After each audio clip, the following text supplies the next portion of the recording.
Yang kedua, kitab Allah dan sunnah Nabi, hadis ini yang tercatat di dalam hadis. Nah, saya akan mengukur, menimbang pakai ini. Pakai dua hal ini menimbangnya. Menilai dan menimbangnya, pihak mana yang benar, pihak mana yang salah. Dengan konstitusi dan undang-undang dasar. Ya, atau dengan ayat-ayat Al-Quran dan hadis Nabi. Itu timbangannya. Mari kita timbang, saudara.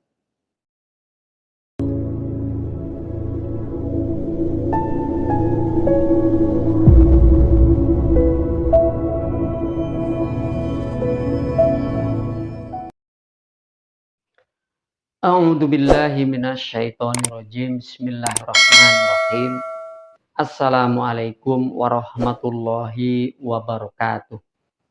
Alhamdulillahilladzi arsala rasulahu bil huda wa dinil haqq liyudhhirahu 'alad dini kullihi walau karihal musyrikun wa kafa billahi syahida. Asyhadu an la ilaha illallah wahdahu la syarikalah wa asyhadu anna Muhammadan abduhu wa rasuluh amma ba'du. Para pemirsa yang semoga dan senantiasa dirahmati Allah dan juga diberikan kemudahan-kemudahan di dalam memahami ayat-ayatnya sehingga oleh karenanya kita dapat melaksanakan segala perintahnya dan menjauhi segala larangan-larangannya. Tentunya sesuai dan selaras dengan sunnah para nabi-nabinya, utamanya Nabi Muhammad Rasulullah Sallallahu Alaihi Wasallam. Pemirsa yang dirahmati Allah, salam jumpa kembali dalam channel Kajian Berpikir ini, channel yang senantiasa mengajak Anda dan kita semua untuk selalu berzikir kepada Allah, berpikir dalam rangka memahami ajaran-ajaran Allah melalui sunnah Rasulnya. Itulah bentuk daripada ibadah yang kita persembahkan kepadanya. Nah, saudara pemirsa, mari kita lanjutkan dan mari kita mengkaji ayat-ayat Allah agar kiranya kita semakin banyak faham, semakin banyak mengerti apa tugas kita sebagai hamba Allah yang tentunya secara umum kita tahu semua bahwa tugas hamba adalah mengabdi kepadanya. Nah, inilah ayat-ayat yang akan kita jadikan pembahasan dan juga ada satu hadis Nabi riwayat Bukhari Muslim. Dan juga sudah saya terangkan di sini judul daripada materi yang akan kita bahas pada kesempatan kali ini. Nah, saudara pemirsa, saya pilih sebuah judul. Ini saya angkat judul karena memang pada fakta sosial yang nanti saudara lihat ya, fakta sosialnya yang sedang dan terus akan bergulir dan bukan semakin mereda, tapi ya media medsos itu memang luar biasa. Ada benarnya kalau hari ini memang terjadi perang di medsos. Ya, apakah itu di Facebook, apakah itu di YouTube, apakah itu di TikTok. Ya, semua media digunakan untuk melakukan peperangan narasi. Dan narasi-narasi yang semakin menajam ini sangat memprihatinkan. Makanya di sini saya kasih judul Bhinneka Tunggal Ika di ambang kehancuran. Dan Republik Indonesia terancam bubar. Sungguh ini ya sangat mengkhawatirkan tentunya saudara. Nah, indikasinya yang tadi saya katakan. Itu indikasinya yang hari ini terus-menerus terjadi dan dipertontonkan di kalangan kita. Di kalangan rakyat bangsa Indonesia. Nah, coba lihat ya, ini video ini. Saya akan bicara dasarnya ini. Ya, dasarnya fakta sosial ya, yang terus akan menajam. Silahkan tonton dulu. Kok kabur aja ke sana? Mungkin ada yang mau kabur ke Yaman. Habis dapat nasihat, si pemimpin langsung ngomong, mau apa tuh protes-protes Indonesia gelap? Kabur aja sono ke Yaman. Masa orang sini harus terima kasih sama ente? Ente terima kasih sama orang Indonesia. Coba ente tinggal di Yaman, ditarik yang ente puja-puja sebagai negara yang yang luar biasa. Ki, kesana Ki. Aku cucu, mana dalilna?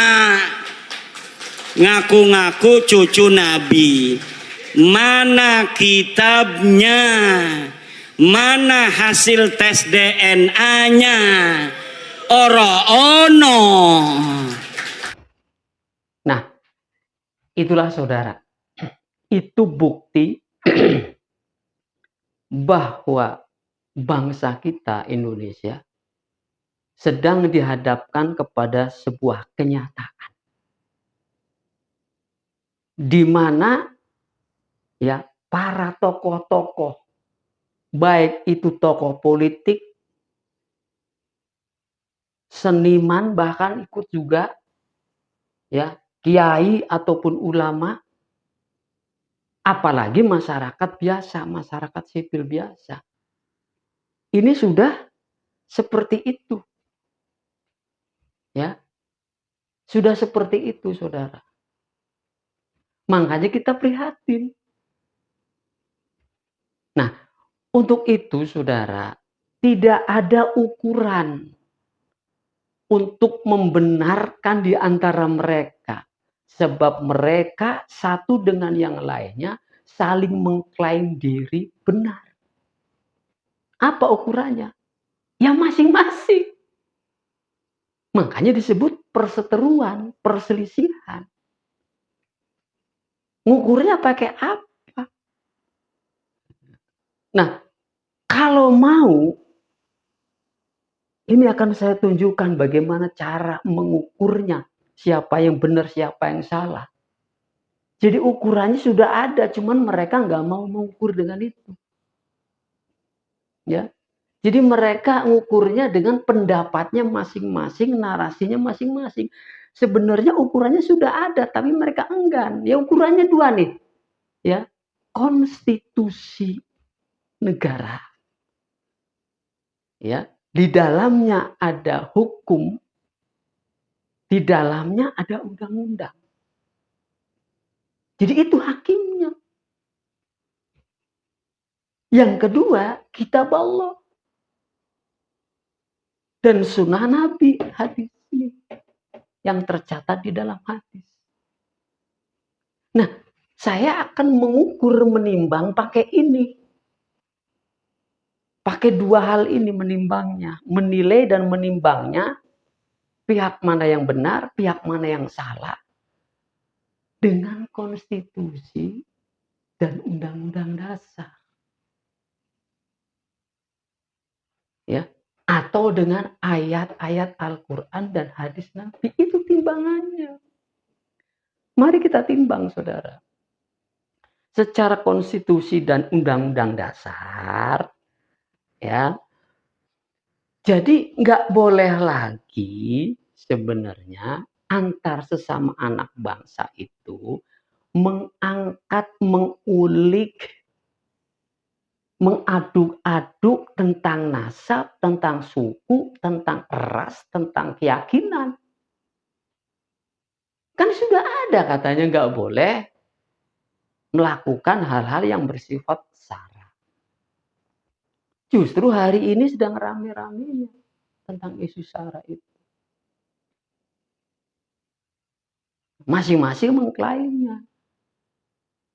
Nah, ini perlu tahu seluruh bangsa Indonesia, seluruh penduduk Indonesia, ya, bahwa kewarganegaraan itu sudah ada undang-undangnya, sudah ada aturannya, sudah ada rinciannya.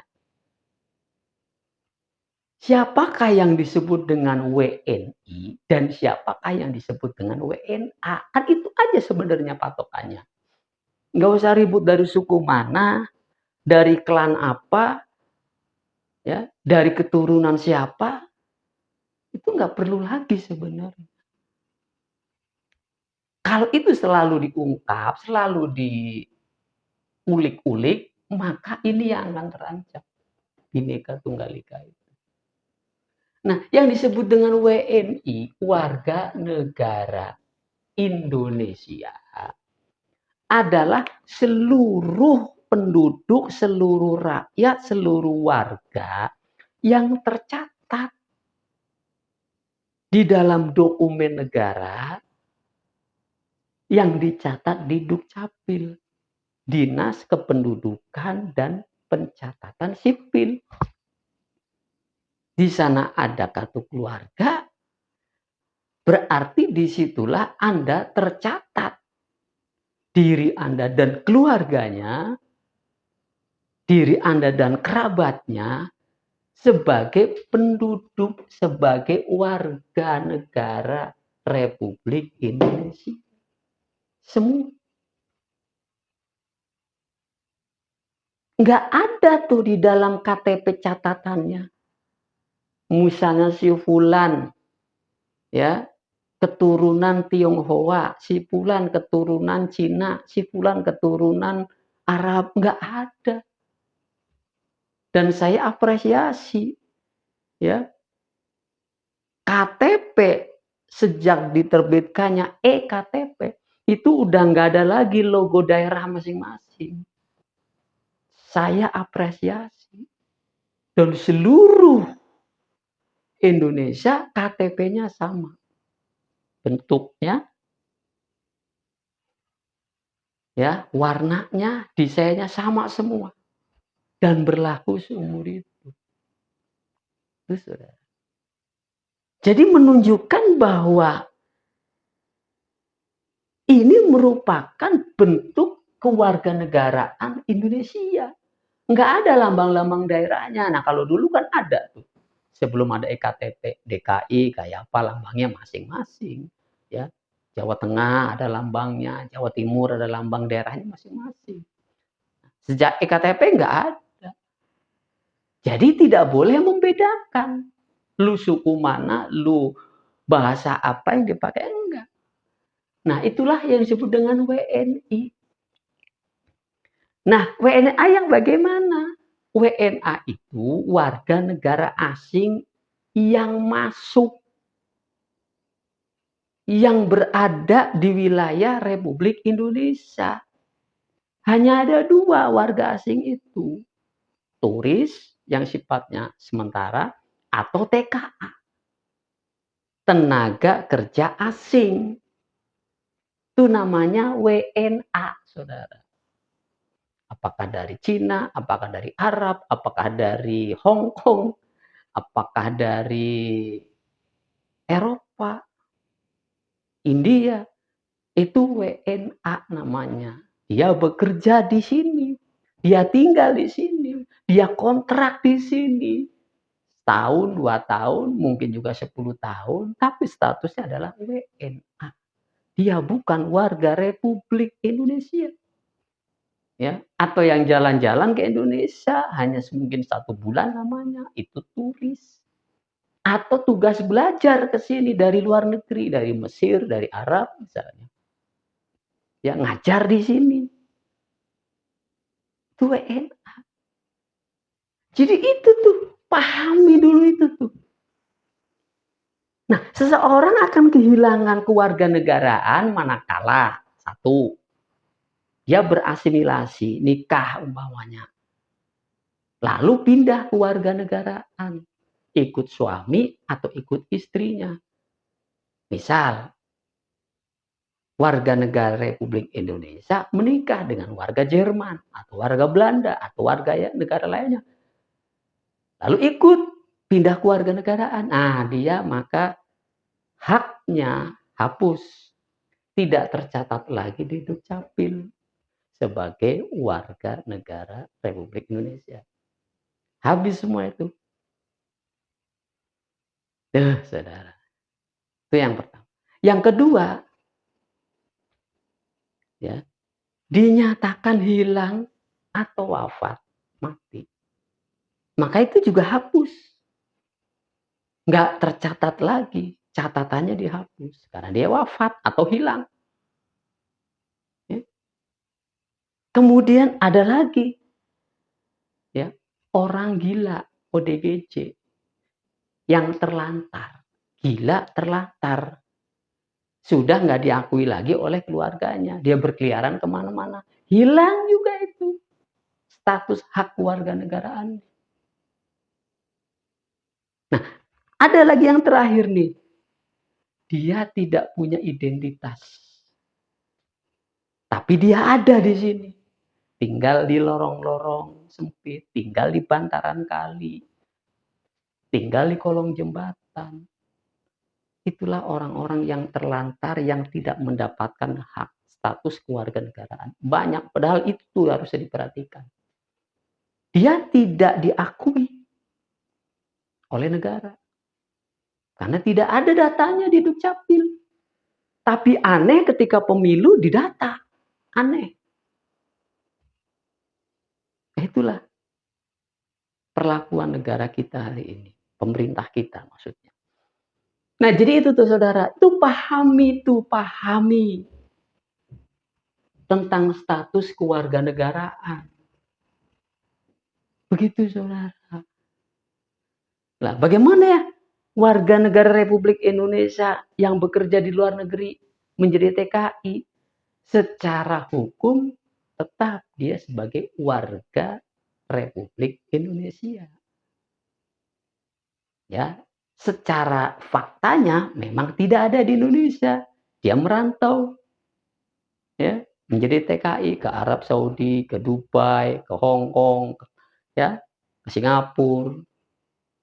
Ya, kemana saja. Mereka tetap sebagai warga negara Republik Indonesia sebagai TKI. Masih tercatat dan memang tercatat di Dinas Kependudukan. Nah itu saudara, ini pahami. Inilah hukum. Mesti taat ke sana. Sebagai aturan negara.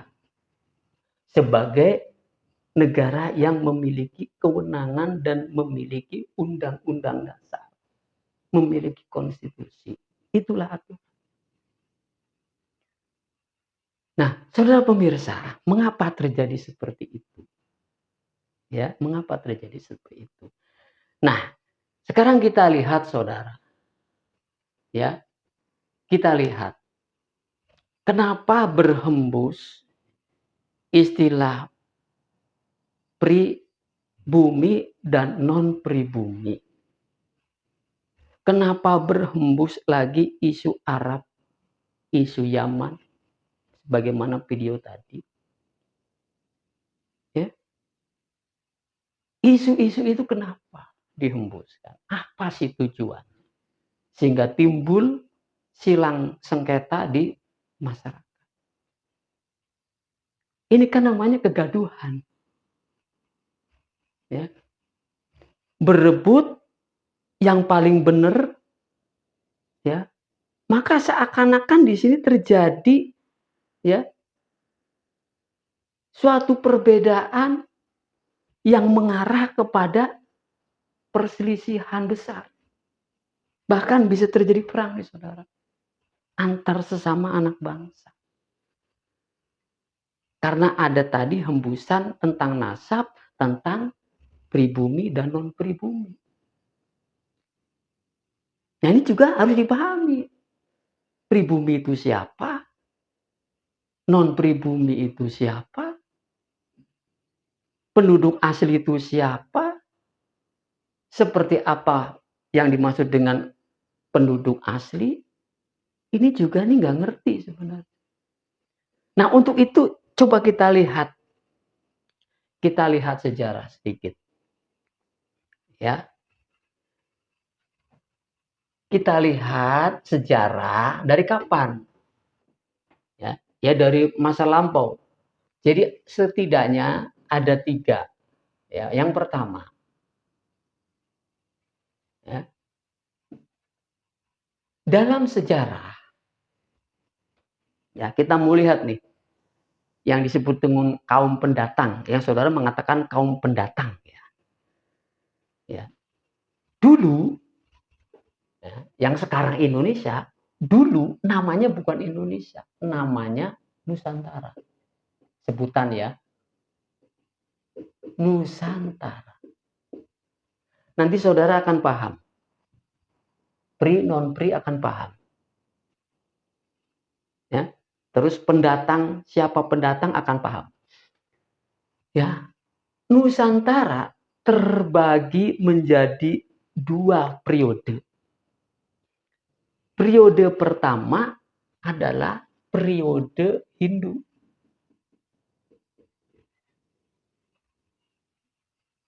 Ya. Ini terjadi pada abad ke-7. Kemudian periode kedua adalah periode Islam. Terjadi pada abad ke-13. Jadi di sini masa kerajaan Hindu, di sini masa kesultanan Islam. Apa itu Nusantara? Nusa itu kepulauan, antara itu adalah jarak. Jadi kepulauan yang berjarak-jarak. Ya, ada pulau, ada laut, ada pulau, ada laut, ada pulau. Nah, jadi Nusantara itu adalah maknanya sebuah kawasan.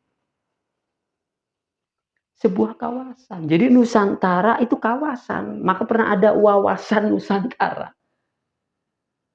Di zaman Orde Baru istilahnya. Jadi Nusantara itu bermakna sebuah kawasan. Di dalam kawasan itu ada pulau-pulau. Zaman Hindu namanya Jawa Dwipa, Swarna Dwipa. Ya.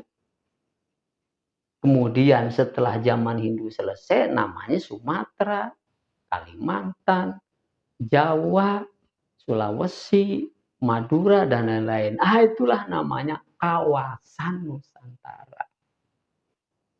Tuh, saudara. Ya. Nah, dalam sejarah memang benar. Bangsa asing mulai masuk. Ya, bangsa asing mulai masuk. Bangsa asing itu seperti Arab, seperti Eropa, seperti Asia. Ya, itu bangsa asing. Nah, bangsa asing yang masuk pertama kali ke wilayah wawasan Nusantara itu bangsa Arab.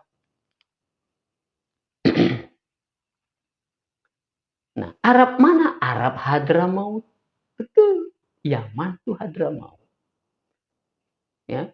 Kemudian Arab yang campuran India dari Gujarat di abad ke-13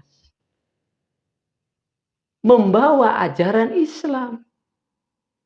Nah, jadi datang tuh bangsa Yaman, bangsa India, Gujarat di abad ke-7 dan di abad ke-13.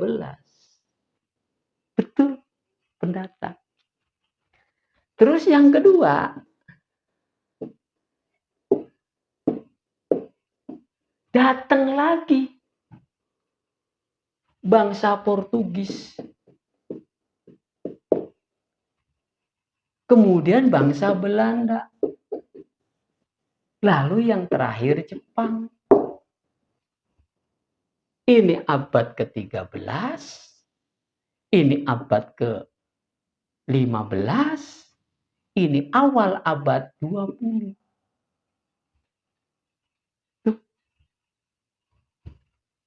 Ini disebut zaman kolonial.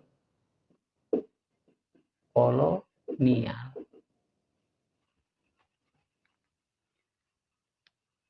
Nah, setelah seluruh kesultanan Islam dapat ditaklukkan oleh Belanda, dan sejak 1901 seluruh kesultanan Islam itu ditaklukkan oleh Belanda. Sehingga Nusantara dihapus. Bubar, selesai. Berganti dengan Hindia Belanda.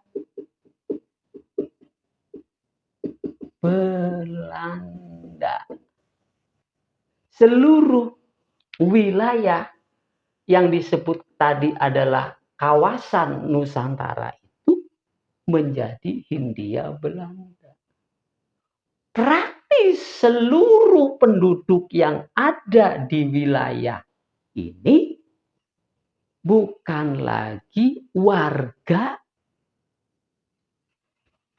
Nusantara. Katakan begitu. Berarti seluruh warga itu adalah penduduk rakyat kerajaan Belanda. Rakyat Nederland di wilayah kolonial. Paham, saudara? Mau orang keturunan Cina, mau orang keturunan Arab, mau orang keturunan Yaman, mau orang keturunan Jawa, Sunda, Sulawesi, Kalimantan, dan lain-lain, itu semuanya adalah rakyatnya Belanda. Warganya Belanda. Tercatat di dokumen negara Belanda. Jadi rakyat kerajaan Belanda, Nederland, ratunya Wilhelmina. Makanya yang ada di wilayah Hindia Belanda ya dibikin 3 kelas. Ada kelas Eropa, kelas Asia, dan kelas pribumi yang disebut dengan inlander. Nah itu lahirnya di situ tuh istilahnya. Inlander itu adalah pribumi. Jadi di sini terjadi kelas, ya, kelas istimewa Eropa dan Belanda. Kelas kedua, tweede class, adalah inlander tadi, penduduk lokal. Paham, saudara? Oke. Nah, lalu yang ketiga,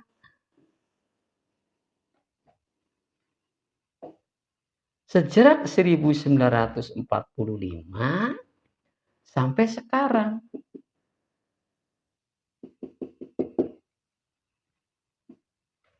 barulah Hindia Belanda hapus, gantinya Indonesia.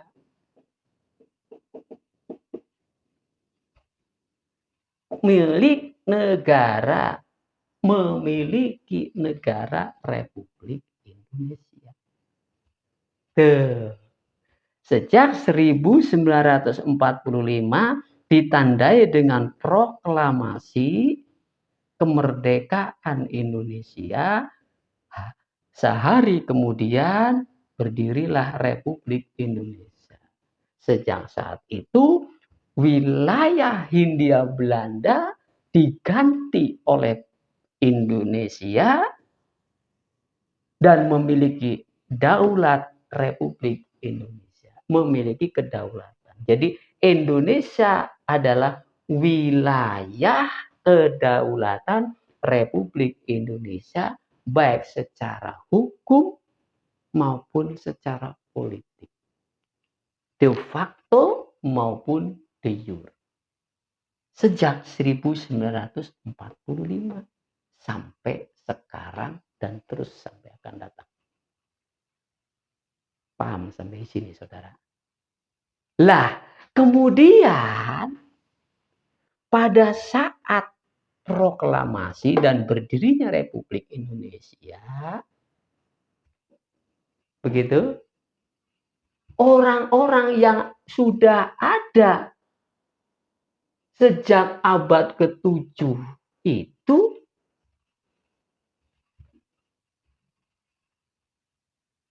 orang pendatang apa bukan ke Indonesia ini? Pertanyaan saya, pertanyaan besarnya, ya, apakah penduduk Yaman, penduduk Arab, penduduk Cina, ya, pada saat proklamasi itu dan kemudian terwujudlah Indonesia dengan republiknya, apakah disebut pendatang?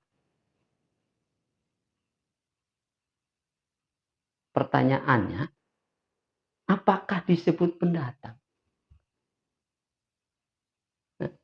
Orang Yaman datang bukan ke Indonesia. Indonesia pada saat Yaman datang belum ada. Pada saat orang Yaman, orang Gujarat, orang Arab datang ke wilayah Nusantara, Indonesia belum ada. Belanda pun belum ada, dia sudah datang. Jadi Yaman datang bukan ke Indonesia, datang ke sini. Pada waktu zaman Hindu, ya berarti kalau nggak datang ke Sriwijaya, ke Majapahit. Nah, Majapahit itu bukan Indonesia. Ya. Sriwijaya bukan Indonesia. Kalau mau dikonversikan sekarang, istilahnya negara. Jadi Majapahit dan Sriwijaya itu atau Singosari itu bukan Indonesia. Terus datang lagi di abad ke-13. Datangnya kemana? Ya, ya datangnya ke kesultanan yang ada. Bahkan bisa jadi orang-orang Yaman ini adalah yang membentuk, yang memulakan berdirinya kesultanan-kesultanan Islam. Baik di Demak, ya, maupun di Samudra Pasai. Nah, dia pemiliknya jadinya. Apakah Demak itu Indonesia?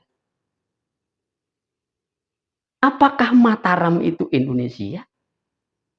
Apakah Kesultanan Banten, Kesultanan Cirebon Indonesia? Bukan. Paham, saudara? Lah kan berarti cara berpikirnya itu nggak logis. Kalau Yaman itu pendatang asing ke Indonesia. Oh, Indonesianya belum ada. Bagaimana mungkin dikatakan pendatang? Lawang mereka sudah ada sebelum Indonesia ada. Itu yang nggak dimengerti. Nggak dimengerti itu. Bagaimana sih cara mereka berpikir?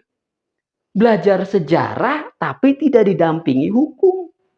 Akibatnya ya sesat memahaminya.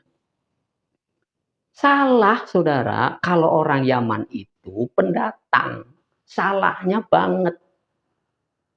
Karena ketika orang Yaman datang ya, ke Nusantara ini, katakan Nusantara, itu Indonesia belum ada. Paham ente pada yang pada berselisih? Jadi Indonesia belum ada. Ya kan salah banget dikatakan Yaman datang ke Indonesia. Lalu Indonesianya belum ada.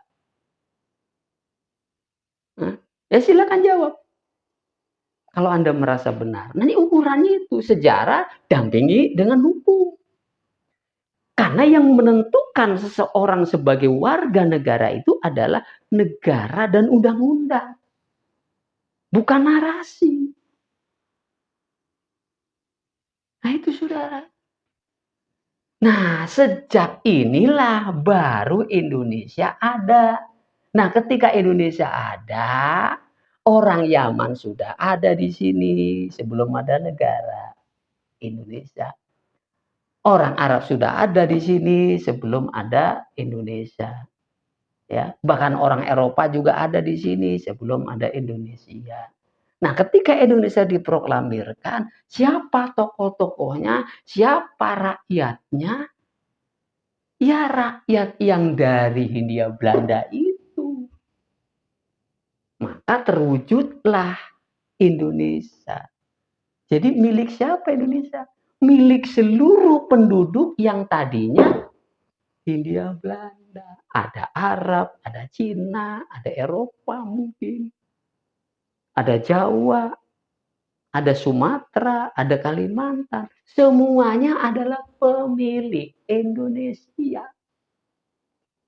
Dah. Jadi nggak ada pendatang-pendatang, nggak ada. Perintis yang ada. Pemilik. Nah, makanya untuk menghapuskan kesukuan, untuk menghapuskan etnis 1928 sebelum 45 digagas tentang Indonesia. Maka dalam Sumpah Pemuda itu bersumpah dia, kami putra-putri Indonesia. Tuh, langsung putra-putri Indonesia menyatakan berbangsa satu, bangsa Indonesia. Berbahasa satu, bahasa Indonesia. Nah, dari situlah konsep ini dibuat. Jadi nggak ada lagi tuh keturunan-keturunan, etnis-etnis, suku bangsa, nggak ada lagi di situ tuh. Dilebur menjadi satu, makanya tunggal. Bineka, keragaman. Tadi ada suku Jawa, suku Sunda, ada ras Arab, ada ras apalagi Eropa, ada ras Yaman. Itu warna-warni namanya bineka. Tunggal, tapi itu satu. Ya. Manunggal menjadi satu. Ika Indonesia. Beraneka ragam, bineka menjadi satu. Ya. Namanya Ika Indonesia. Tuh, saudara. Ini konsep yang terambil, yang terdasari dari Sumpah Pemuda. Jadi nggak ada lagi sejak itu pendatang asing, istilah pendatang asing. Kalau disebut pendatang asing, orang Yaman, ya datangnya bukan ke Indonesia. Indonesia belum ada kok disebut pendatang. Ya kalaupun disebut pendatang, benar di sini. Mendatangi Jawa, mendatangi Sumatera, mendatangi Kalimantan. Saat itu, siapa yang berkuasa? Dia yang menentukan. Ya. Jadi, kala itu ya bukan Indonesia. Jadi salahnya banget, saya ulangi lagi, salahnya banget, sesatnya jauh. Kalau orang Yaman itu datang, pendatang ke Indonesia. Lah gimana saudara logika berpikirnya? Nah itu akibatnya ribut. Akibatnya ribut. Nah kalau sudah paham ini, kan sudah semestinya berhenti. tidak lagi terprovokasi, tidak lagi saling menghujat satu dengan yang lain. Berhenti saudara-saudaraku. Berhentilah berselisih tentang kewarganegaraan. Oke. Nah, jadi yang disebut penduduk asli yang lahir beranak pinak di bumi Indonesia. Itu namanya penduduk asli. Meskipun moyangnya orang Arab, meskipun moyangnya orang Cina. Tapi dia lahir di Indonesia. Itulah yang disebut dengan pribumi. Ngerti nggak nih? Itu yang pada ngomongin pri non pri. Dia lahir di situ. Dia usaha di situ. Dia besar di situ. Itulah pribumi. Perkara rasnya dari ras Jawa, ras Sunda, ras Arab, ras Hongkong, ras Portugis. Loh, dia lahir di sini. Maka dialah disebut dengan pribumi. Pribumi itu adalah penduduk asli. Yang dia lahir di situ. Paham? Jadi nggak boleh lagi tuh sebenarnya. Salah. Kalau ada orang yang matanya sipit, yang lahir besar di Indonesia disebut non-pri. Disebut asing atau aseng. Ya. Ustadz Felix itu bukan aseng. Tapi asli pribumi. Siapa lagi? Para orang-orang yang sebutannya Habib itu yang lahir beranak pinak di Indonesia itu pribumi. Apalagi sudah berasimilasi misalnya. Udah percampuran. Ya. Jadi begitu saudara. Sejak yang lahir sejak 1945 ke sono, sejak Indonesia ada, lahir di situ, itu namanya pribumi. Paham saudara? Nah kalau yang lahirnya sebelum 1945, begitu saudara, sebelum 1945, nggak ada hukumnya yang menetapkan dia pribumi atau bukan. Yang jelas 1945 ke sana adalah penduduk Belanda. Warga negara Belanda itu. Itu yang jelas hukumnya. Tapi menghukumi orang sebelum 1945 asing ataupun asing nggak ada hukumnya. Karena negara Indonesianya belum ada.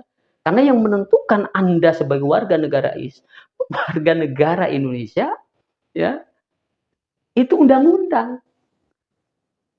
Tadi saya katakan WNI atau WNA. Ya, setelah ada republik. Sebelum ada republik nggak ada undang-undangnya. Nah, kalau mau menetapkan pribumi dan non pribumi, ya sekarang ini sejak 45. Tuh. Nah, kalau pengen tahu non pribumi atau non pribumi penduduk asing, nih sekarang sejak 1945 sekarang datanglah orang China mohon kepada pemerintah Republik Indonesia ke Dinas Imigrasi ingin menjadi warga negara Republik Indonesia. Nah, itu namanya non-pri. Ya, bukan pribumi.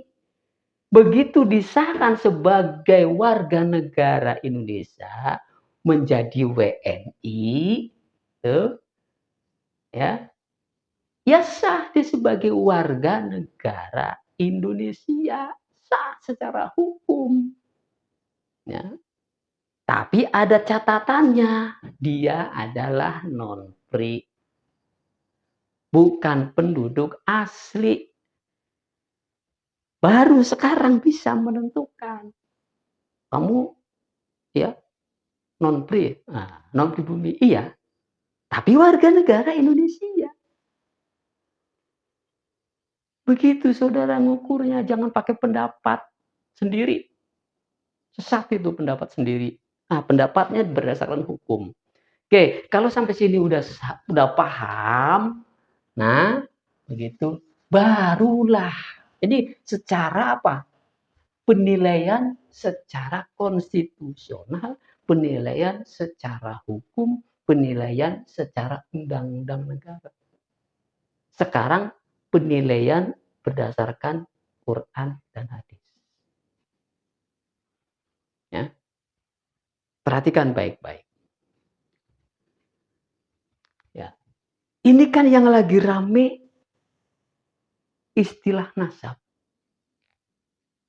Nasab itu keturunan, silsilah keturunan. Ya. Yang kemudian diklaim sebagai keturunan Nabi. Lalu disebutnya Habib atau Habaib. Jadi yang keturunan Nabi itu sebutannya Habaib. Sekarang perhatikan, istilah ini pahami dulu. Habib atau Habaib. Kalau kita mengacu kepada ayat Quran, Qul in kuntum, bahasa tulis ini ya, saya lisankan saja. Qul in kuntum tuhibbunallah fattabi'uni yuhibbukumullah. Nah, itu kalimatnya ada di sana tentang Habib. Artinya apa Habib itu? Ya, katakanlah, jika kamu mencintai aku, kata Allah, ya, fattabi'uni, jika kamu mencintai Allah, kata Rasul ya, qul in kuntum tuhibbunallah, jika kamu mencintai Allah, fattabi'uni, ikutilah aku, kata Rasul. Jadi orang yang mencintai Allah lalu mengikuti Rasul, maka Allah akan mencintai juga. Ya.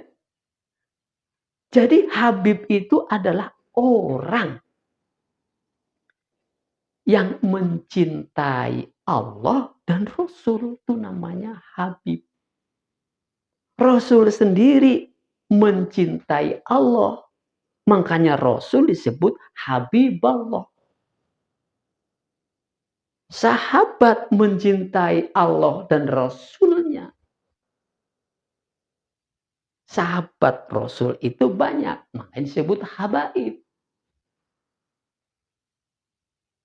Gitu saudara. Dari situ tuh. Jadi kalau melihat secara ilmu melalui Al-Quran tuh begitu. Jadi siapapun orangnya yang muslim, yang mukmin, yang mencintai Allah dan Rasulnya disebut Habib. Kita kalau cinta kepada Allah dan Rasulnya namanya Habib. Habibullah wa Habibur Rasul. Begitu saudara. Ya. Nah itu. Nah, kemudian membuktikan bahwa dirinya adalah Habibullah, Habibur Rasul, maka ijtiba dia. Kan tadi qul in kuntum tuhibbunallah fattabi'u. Ittiba. Ittiba itu mengikuti. Mengikuti sunnah Nabi, mengikuti namanya ittiba. tindakan mengikuti ini orangnya disebut muhiban atau muhibin. Paham saudara? Jadi saat bersamaan dia disebut Habib, tapi juga disebut muhibin. Karena seorang Habib pasti dia mengikuti apa yang dikehendaki Allah dan Rasulnya. Makanya di samping dia sebagai Habib, dia pun sebagai muhibin. Jadi melekat dua nama itu, dua sebutan itu, ya Habib, ya muhibin. Nah itu saudara. Ya. Jadi itu. Patokan dasarnya adalah orang Muslim, mukmin yang mencintai Allah dan Rasulnya disebut Habib. Kalau banyak habaib. Ketika dia mentaati perintah Allah dan Rasulnya disebut muhibin. Begitu saudara. Lah, jadi nggak ada hubungannya dengan silsilah. Ini hubungannya dengan ketaatan dan keimanan gitu. Nggak ada hubungannya dengan silsilah. Dia keturunan Nabi atau bukan.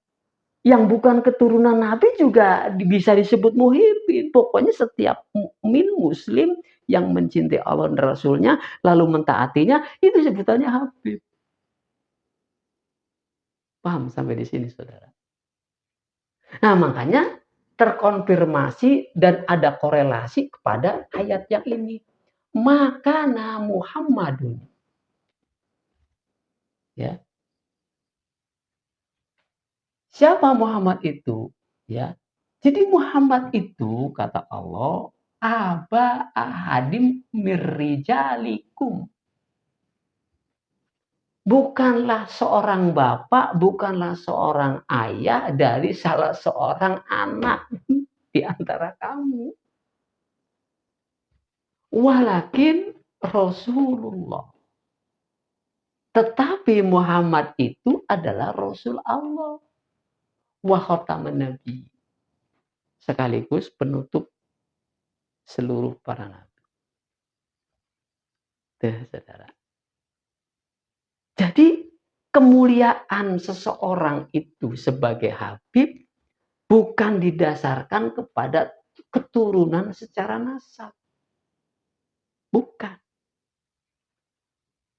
Jadi ini bukan persoalan nasab. Jadi yang dimaksud dengan Muhammad ini adalah seorang rasul, bukan ayahnya.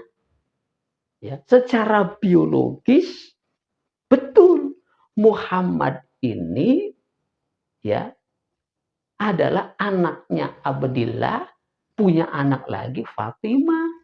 Fatimah punya anak Hasan dan Husain. Benar itu nasab. Keturunan Rasulullah. Ya benar juga karena antara Rasul dengan Muhammad itu nggak bisa dipisahkan. Ya.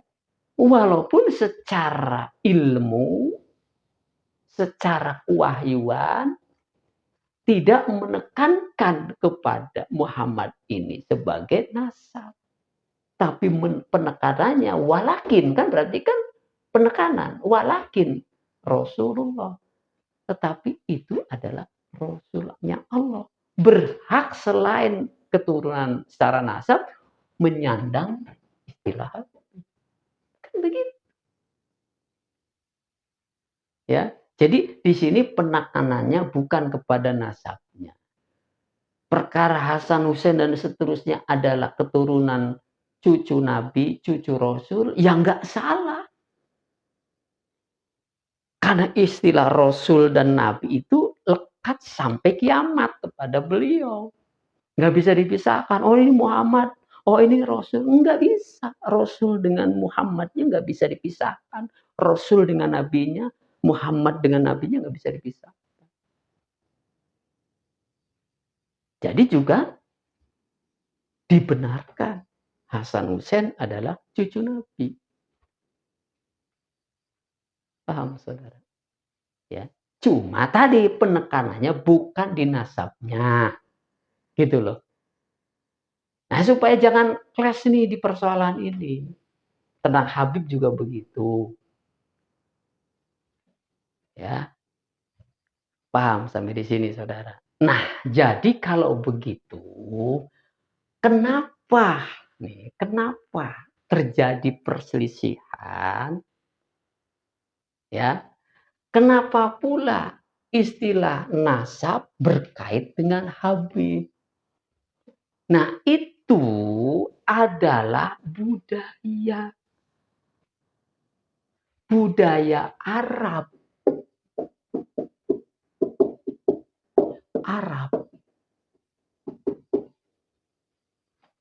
Yang melekatkan antara Habib dengan nasab. Itu budaya Arab, saudara. Nah, budaya Arab ini sudah ada sejak 1901 dengan munculnya ya semacam organisasi yang namanya Jami'atul Khair. Lalu ada Al-Irsyad. Ya. Lalu ada Robitoh. Sejak itulah adat dan budaya Arab, dalam hal ini katakanlah Yaman, itu sudah berlangsung lama. Sejak 1901. Itu memang budaya yang dibawa dari Arab. Ya. Nah, mungkin sebenarnya sejak datang itu budaya itu sudah dilakukan, tapi secara tercatatnya di dalam sejarah itu sejak adanya Jami'atul Khair tadi. Begitu, saudara, digatukan istilahnya, itu budaya. Turun-temurun secara nasabiah ada Habib dan ada Habibah. Ya. Lalu ada budaya kafaah di sana. Jadi putri-putrinya yang perempuan, ya, anak-anak yang perempuan, generasi-generasi keturunan yang perempuan, itu dilarang menikah dengan laki-laki yang bukan Arab. Tetapi kalau laki-lakinya boleh menikahi ya wanita-wanita selain Arab. Makanya asimilasi terjadi. Itu memang adat dan budaya Arab, saudara.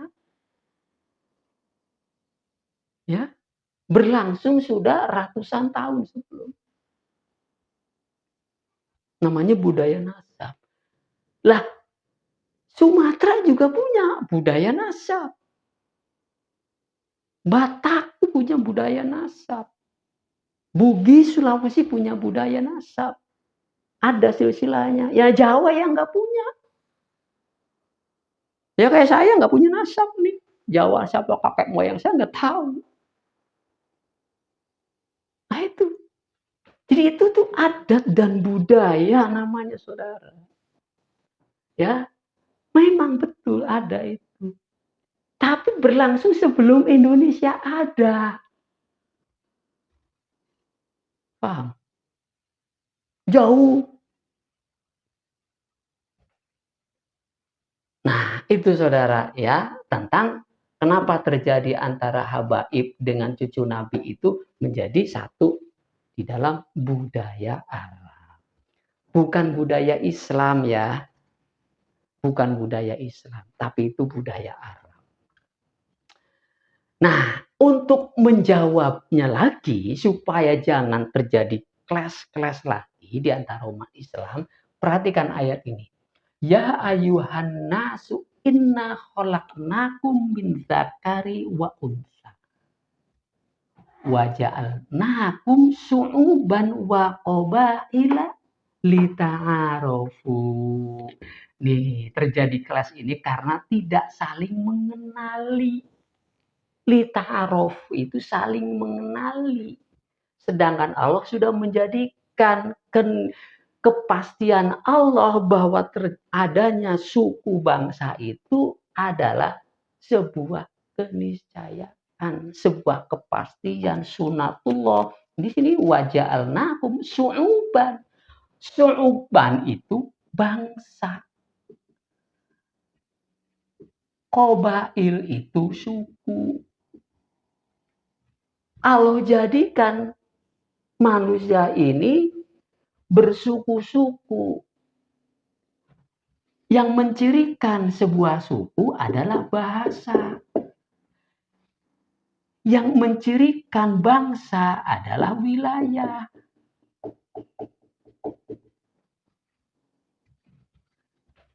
Wilayahnya Jawa. Nah, ternyata di Jawa ini ada 3 suku bangsa besar yang berbahasa Sunda, berbahasa Jawa,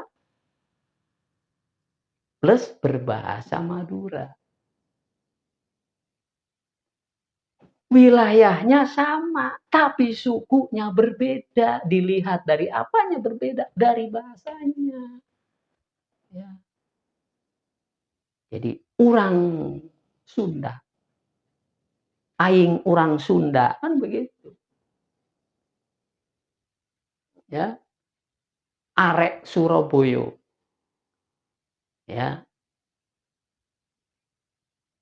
kulo saking Purwokerto. Itu bahasa namanya yang mencirikan sukunya. Sedangkan wilayahnya Jawa. Lain lagi ntar di Sumatera. Nah, itu sudah dikemas oleh syairnya Bung Haji Rhoma Irama. 135 juta penduduk Indonesia. Nah, itu syairnya tuh cakep, bagus. Merawat Bhinneka Tunggal Ika. Kenapa Anda rusak sendiri?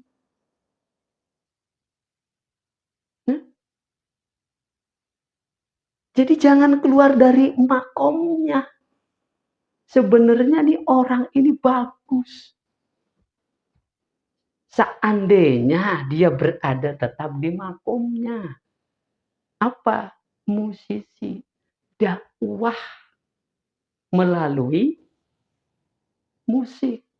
Melalui seni. Cakep itu.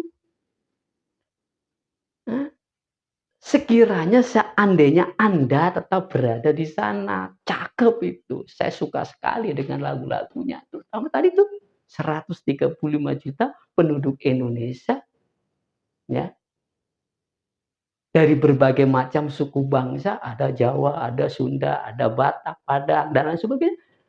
Itu adalah Indonesia. Cakep. Begitu. Ya. Paham itu, saudara? Nah, jadi di situ tuh. Nah, karena tidak lita'arofu, tidak saling mengenali, tidak saling memahami, terjadilah clash. Lah, orang-orang Arab keturunan yang sudah menjadi penduduk asli Indonesia, jauh sebelumnya sudah memiliki adat dan budaya seperti yang dijelaskan tadi. Jadi itu mah adat dan budaya, bukan ajaran Islam. Atau bukan prinsip-prinsip dari Islam, bukan. Nah, ini tidak dikenali oleh orang Jawa. Tidak dikenali mungkin oleh orang Sumatera, tapi yang nampak sekali adalah orang Jawa tidak mengenali nih tentang Arab Yaman tadi. Budayanya ya. Akibatnya terjadi seperti itu. Lah kalau ada klaim-klaim habaib, kemudian keturunan cucu Nabi, ya memang itu budaya dia, klaim dia. Lah kemudian ada yang berbuat tidak senonoh, ada yang berbuat jahat, ada yang berbuat kriminal, ya adili, ada hukumnya. Bukan kemudian memburak rantakan budaya mereka. Maksa yang diserang budayanya itu, bukan individunya. Kudunya individunya. Ada Habib katakan yang berbuat nista, adili. Ada Habib yang menipu, ajukan. Ya.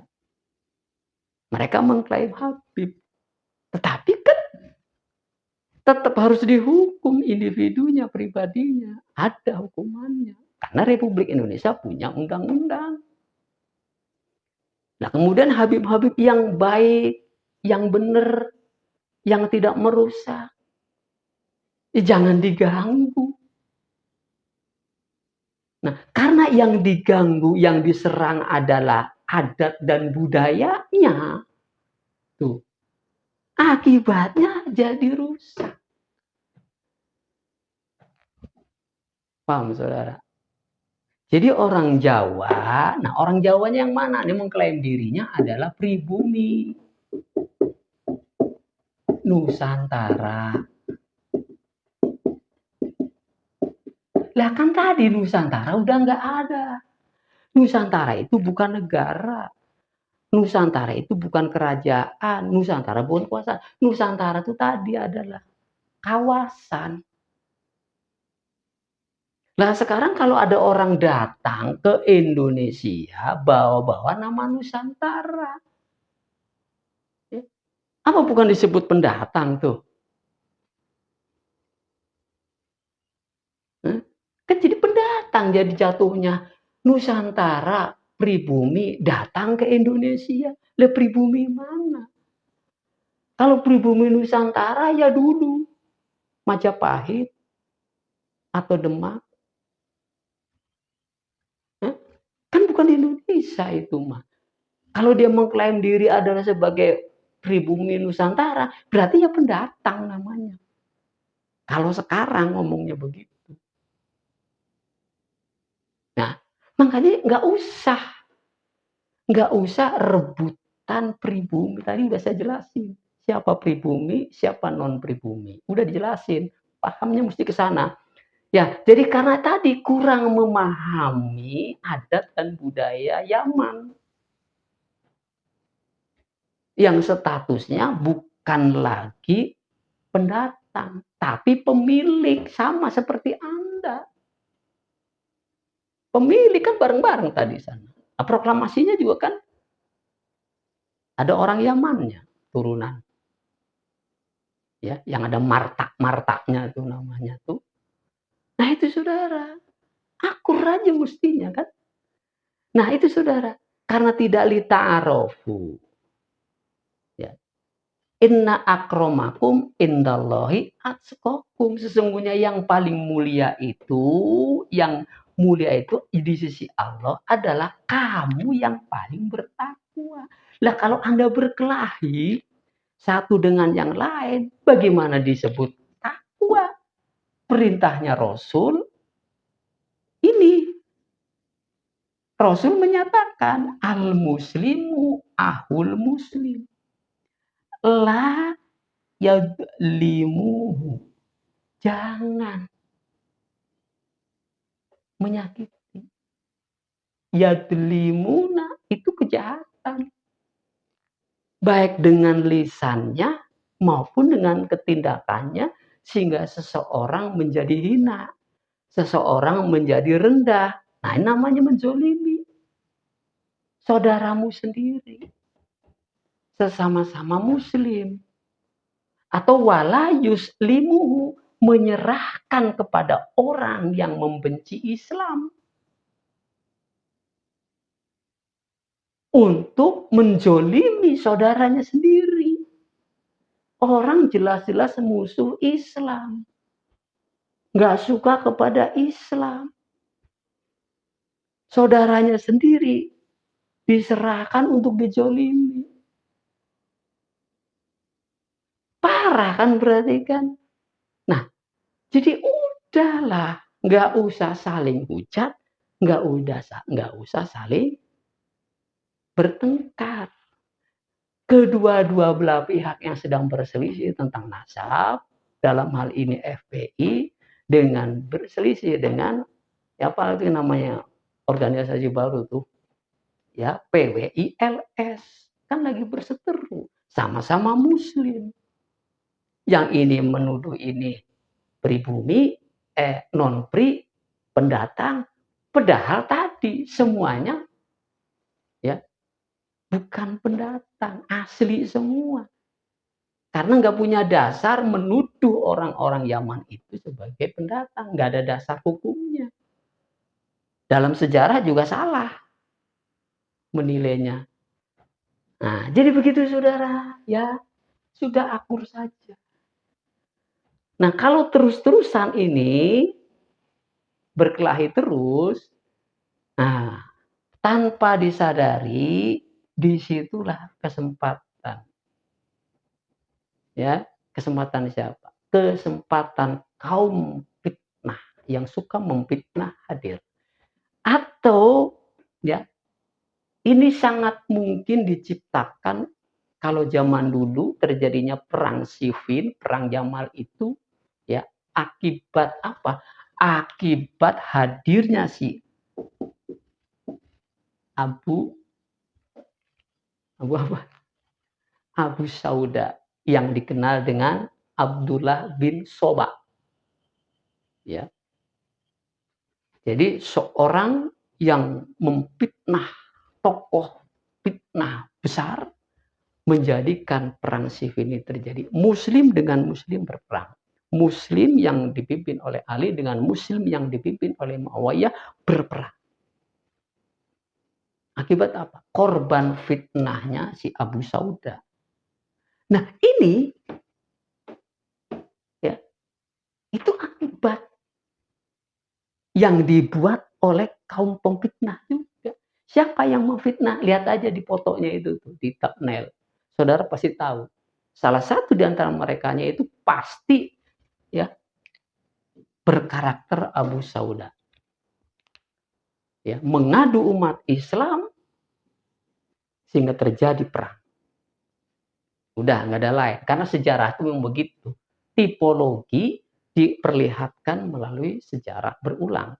Jadi umat Islam bakal diadu supaya berperang oleh kaum yang gemar memfitnah. Siapa tokohnya? Lihat aja di situ. Ya, Anda akan paham sendiri. Begitu saudara. Ah, di sana tokoh-tokoh itu semuanya terlibat tuh dalam perkelahian itu tuh. Nah, maka untuk mencari hal yang benar timbangannya ya ini Quran dan tadi konstitusi. Udah. Kalau ini nggak dipakai, konstitusi negara juga nggak dipakai, undang-undang nggak dipakai, ya akan terus terjadi peperangan. Baik perang narasi, bahkan bisa jadi perang fisik. Dah, begitu saja saudara yang dapat saya sampaikan. Semoga ini menggugah kesadaran di halayak. Ya, yang semestinya nggak ada lagi istilah pri non pri. Ya, jadi memang karena yang diserangnya tadi itu ya adalah adatnya, budayanya. Sama orang NU biasa tahlilan. Ya, orang NU biasa ziarah. Itu budaya. Ya. Bukan syariat, bukan. Budaya masyarakat Islam di NU itu ada budaya mauludan, itu budaya. Tetapi kalau budaya itu diserang, pasti marah. Akan balik menyerang. Sama itu. Nasab itu budaya. Budaya siapa? Budaya orang-orang Muslim keturunan Yaman. Anda serang itu. Bahkan sampai pada tingkat yang sebenarnya ini adalah hak privasi. Hak privasi itu dilindungi oleh undang-undang. Jadi kalau hak privasi itu sampai diganggu, apa hak privasinya? DNA. DNA itu hak privasi. Orang mau periksa atau orang tidak mau periksa itu hak pribadi, hak privasi seseorang. Dia memeriksakan karena keikhlasan, karena kerelaan, nggak masalah. Tapi kalau dia tidak ikhlas, dia tidak rela, diminta untuk periksa DNA-nya, lalu dipaksa, itu pelanggaran namanya. Nggak boleh, saudara. Nah, tingkatannya sudah sampai itu masalahnya. Ya wajar kalau terjadi peperangan, wajar karena ada hak privat orang yang yang diganggu. Nah, sama juga ada hak pribadi, hak privasinya seseorang. Ya, kayak siapa tuh? Ya, Teddy, ya, Letnan Kolonel Teddy, ya, hak privasinya diganggu. Oleh siapa? Ya itu fotonya ada. Amin Rais mengatakan Teddy itu gay. Itu hak privasi. Nggak boleh. Orang berzina juga harus ada saksi. 4. Ya. Nggak boleh, saudara. Itu juga nggak boleh. Ya. Terus menyebarkan isu sara. Ya seorang presiden kan nggak pantas menyebarkan isu sara. Dikatakan namu kok lama banget. Bukan namu, orang Yaman itu pemiliknya. Kok namu? Yang namu tuh yang sekarang datang, baru namu. Turis namanya. Atau TKA namanya. Itu baru tamu. Tuan rumah dibilang tamu. Nah, itu saja saudara, mari kita akur saja, semuanya akur. Ya, jangan termakan oleh isu kiri kanan. Dan sudah hentikan saja, jangan saling menjelekkan kedua belah pihak. Itu akur saja, coba. Ya, insya Allah ini akan kembali membaik dan Republik Indonesia ancamannya akan hilang. Kalau terus-teruskan, maka terancam bubarnya sebagaimana ungkapan-ungkapan saudara sendiri. Indonesia akan bubar, Indonesia akan bubar. Ya itu faktanya begitu. Analisa Indonesia akan bubar itu akan menjadi kenyataan manakala tidak dihentikan, tidak berhenti perselisihan itu.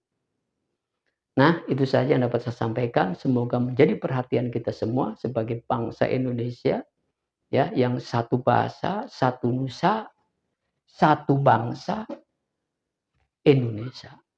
Indonesia Raya merdeka. Hadanallahu wa iyyakum ajmain. Walhamdulillahirabbil alamin.